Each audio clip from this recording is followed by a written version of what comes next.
Welcome to crime dairy. సమాజంలో జరుగుతున్న నేరాలను తెలియజేస్తూ వాటి అదుపు కోసం పోలీసులు తీసుకుంటున్న చర్యలను వివరిస్తూ నిత్యం జరిగే మోసాల పట్ల ఎప్పటికప్పుడు ప్రజల్ని జాగృతం చేయడమే లక్ష్యంగా బీఆర్కే న్యూస్ మీకు అందిస్తుంది క్రైమ్ డైరీ. ఇవాల్టి క్రైమ్ డైరీలోకి వెళ్ళిపోదాం.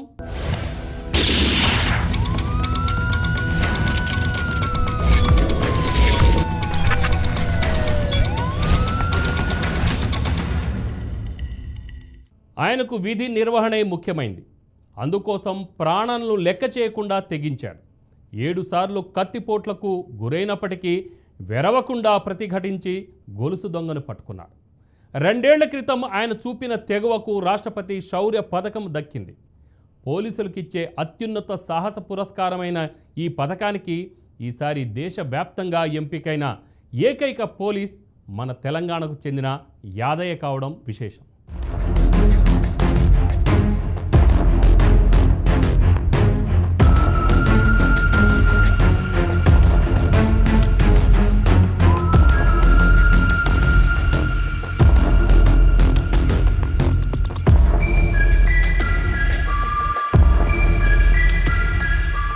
హైదరాబాద్ కమిషనరేట్ పరిధిలోని మాదాపూర్ ప్రాంతంలో 2022 జూలై 25న కాత్యాయని అనే మహిళ తన ఇంటి సమీపంలో నడుచుకుంటూ వెళ్తుండగా బైక్పై వచ్చిన 2 దొంగలు గొలుసును లాక్కెళ్లేందుకు ప్రయత్నించారు. ఆమె గొలుసును ఒడుపుగా పట్టుకోవడంతో కొంతమేర తెంచుకెళ్లారు. ఈ ఘటనపై ఫిర్యాదు అందడంతో మాదాపూర్ సీసీఎస్ హెడ్ కానిస్టేబుల్ యాదయ్యతో పాటు కానిస్టేబుళ్లు రవి, దేబేష్ బృందంగా ఏర్పడి సీసీ కెమెరాలను పరిశీలించారు.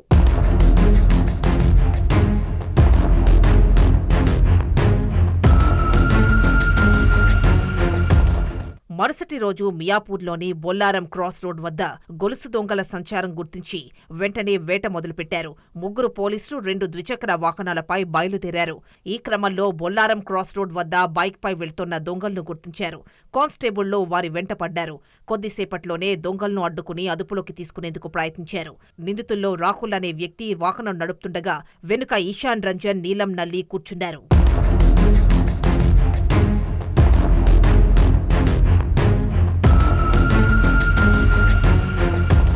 తమను అడ్డగించింది పోలీసులని తెలియగానే వెంటనే ఇషాన్ కత్తి తీశాడు. పట్టుకునేందుకు ప్రయత్నించిన యాదయ్యను 7 సార్లు పొడిచాడు. యాదయ్య పొట్ట, ఛాతీ, వీపు, ఎడమ చెయ్యి ప్రాంతంలో కత్తిపోట్లు తగిలాయి. రక్తం ధారగా కారుతున్నప్పటికీ, తీవ్రమైన నొప్పి వేధిస్తున్నప్పటికీ యాదయ్య ఉడుంపట్టు వదల్లేదు. ఈలోగా మిగతా 2 పోలీసులు రాహుల్ను పట్టుకున్నారు. పట్ట పగలు నడి రోడ్డు మీద పోలీసులు, దొంగల మధ్య జరిగిన ఈ ఘర్షణ అప్పట్లో కలకలం రేపింది.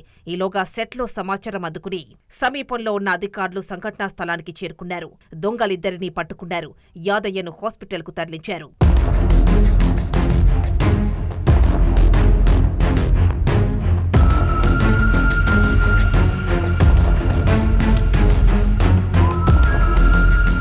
తీవ్ర గాయాలతో 17 రోజుల పాటు హాస్పిటల్లో చికిత్స పొందిన తర్వాత యాదయ్య కోలుకున్నారు. అనంతరం యాదయ్యకు 3 సార్లు శస్త్రచికిత్సలు జరిగాయి. విచారణలో ఈశాన్, రాహుల్లు ఎస్ఆర్ నగర్లో ఇల్లు అద్దెకు తీసుకుని ఉంటున్నట్లు గుర్తించారు. వారు ఉంటోన్న ఇంట్లో నుంచి తుపాకులు స్వాధీనం చేసుకున్నారు. 2 గొలుసు చోరీలతో పాటు ఆయుధాల విక్రయ దందాకు పాల్పడే ఘరానా దొంగలుగా తేలింది.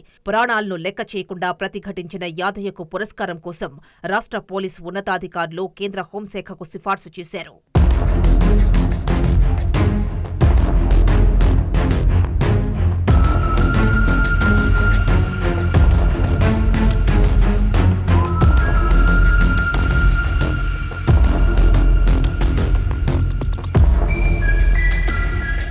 దీంతో విధి నిర్వహణలో ప్రాణాలకు తెగించి అసమాన ధైర్య సాహసాలను ప్రదర్శించిన తెలంగాణకు చెందిన పోలీస్ హెడ్ కానిస్టేబుల్ చదువు యాదయ్యకు రాష్ట్రపతి శౌర్య పథకం దక్కిందే. పోలీసులకిచ్చే అత్యున్నత సాహస పురస్కారమైన ఈ పథకానికి ఈసారి దేశవ్యాప్తంగా ఎంపికైన ఏకైక పోలీస్ యాదయ్య మాత్రమే. ఈ అరుదైన గౌరవం పొందిన హెడ్ కానిస్టేబుల్ చదువు యాదయ్యను తెలంగాణ డీజీపీ జితేందర్ తన కార్యాలయంలో సత్కరించారు.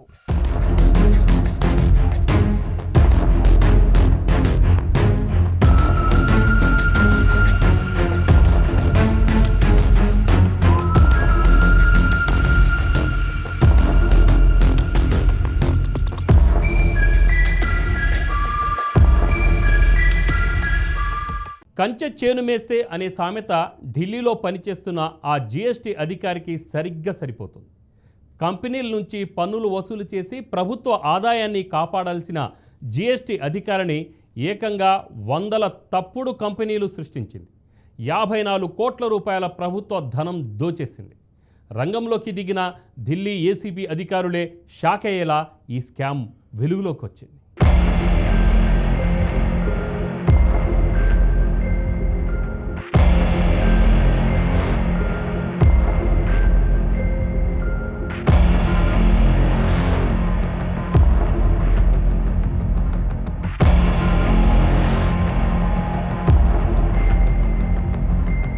బబితా శర్మ ఢిల్లీలో జీఎస్టీ అధికారినిగా పనిచేస్తున్నారు.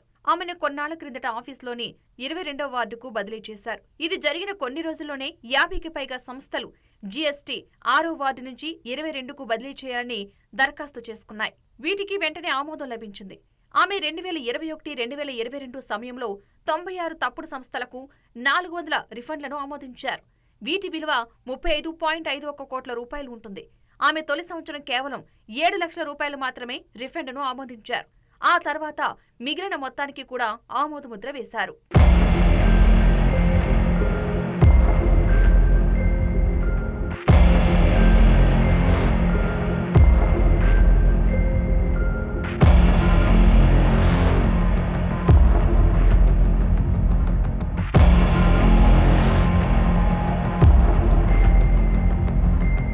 వాస్తవానికి రిఫండ్ల అప్లికేషన్లు వచ్చిందే ఆలస్యమన్నట్లుగా వాటికి 3 రోజుల్లోనే ఆమోదించడం గమనార్హం.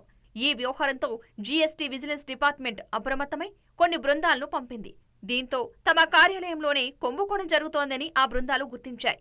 దీంతో కేసును ఏసీబీకి బదిలీ చేశారు. అసలు ఎటువంటి కొనుగోలు లేకుండానే కాగితాలపై వ్యాపారం చేసినట్లు చూపించి వందల కొద్ది సంస్థలు 718 కోట్ల రూపాయలకు ఇన్వాయిస్లు సమర్పించినట్లు అధికారులు గుర్తించారు. వీటికి సంబంధించి ఎటువంటి తనిఖీలు చేయకుండానే రిఫండ్లు జారీ చేసినట్లు ఏసీబీ గుర్తించింది.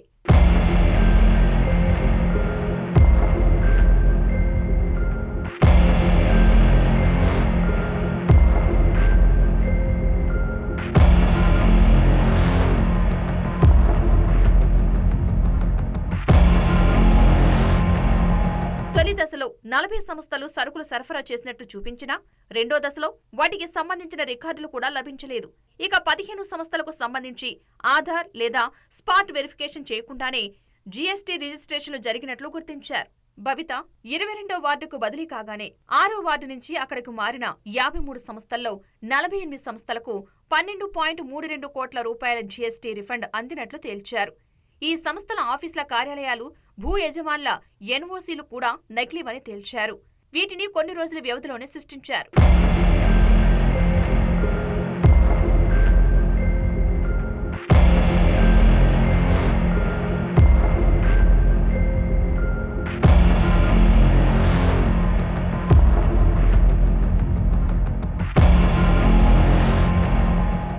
జీఎస్టీ రిఫండ్ మొత్తం రజత్, ముఖేష్, నరేందర్ అనే 3 లాయర్లు, వారి కుటుంబ సభ్యులకు చెందిన వేర్వేరు బ్యాంకు ఖాతాల పేరిట విడుదల చేసినట్లు తేలింది. ఈ మొత్తం తప్పుడు సంస్థలకు చెందిన 1000 నకిలీ బ్యాంక్ ఖాతాలను ఏసీబీ బహిర్గతం చేసింది. ఈ 3 లాయర్లు ఒకే మెయిల్ ఐడి, ఫోన్ నెంబర్తో 23 సంస్థలను నిర్వహిస్తున్నారు. వీటిల్లో కూడా 5 సంస్థల పాన్ నెంబర్, ఈమెయిల్ ఒకటే ఉన్నాయి. ఈ కేసులో ఫేక్ కంపెనీ నిర్వహిస్తున్న మనోజ్ గోయల్ అనే వ్యక్తిని, మరో 2 రవాణాదారులు సూర్జిత్ సింగ్, లలిత్ కుమార్లను అరెస్ట్ చేశారు. జీఎస్టీ రిఫండ్ల కోసం తప్పుడు ఈవే బిల్స్, సరుకు రవాణా రసీదులు వంటి పత్రాలను వీరు సృష్టించినట్లు గుర్తించారు.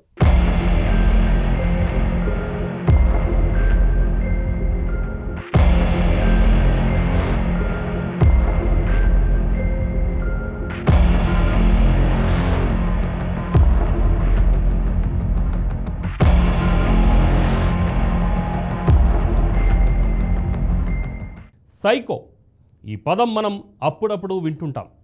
సైకో వ్యవహారంతో ఎదుటివారికి, వెంట ఉండేవారికి తలనొప్పులు తప్పవు. వాళ్ళు ఏ రూపంలో వేధిస్తారో, ఎందుకు వేధిస్తారో తెలియదు. అలాంటి సైకో వ్యవహారమే కర్ణాటకలో ఒకటి జరిగింది. ఈ సైకో తన భార్య ఎంతో అందంగా ఉండటం, బాగా తయారై బయటికి వెళ్లడం సహించలేక హత్య చేశాడు.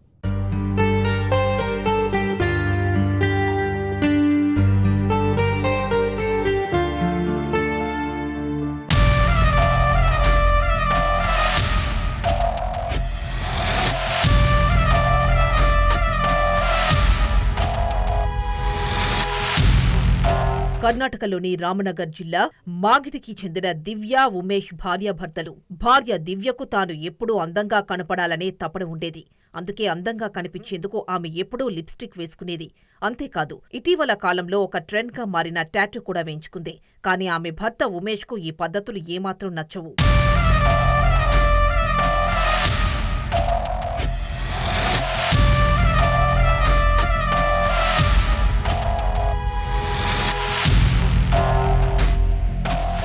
ఎప్పుడూ అందంగా కనిపించేందుకు లిప్స్టిక్ వేసుకునే దివ్యకు ఆ వ్యవహారం ఏమాత్రం నచ్చని ఉమేష్కు తరచూ గొడవ జరిగేది.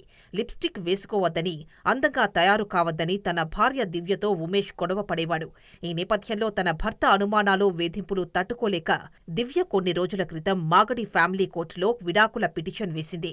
తాజాగా ఇద్దరూ కోర్టు విచారణకు హాజరయ్యారు. ఆ సమయంలో ఇకపై తాను అనుమానించనని దివ్యను నమ్మించాడు ఉమేష్.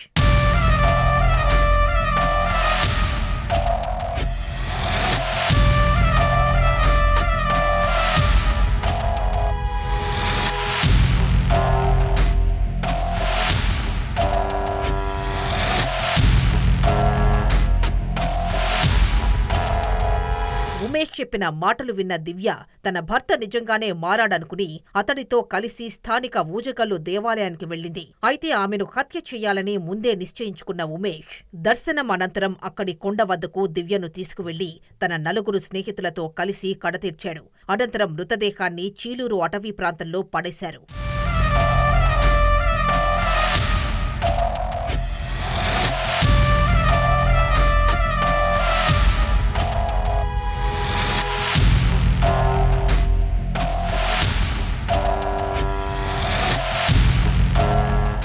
క్రైమ్ డైరీలో ఇప్పుడు చిన్న బ్రేక్ తీసుకుందాం.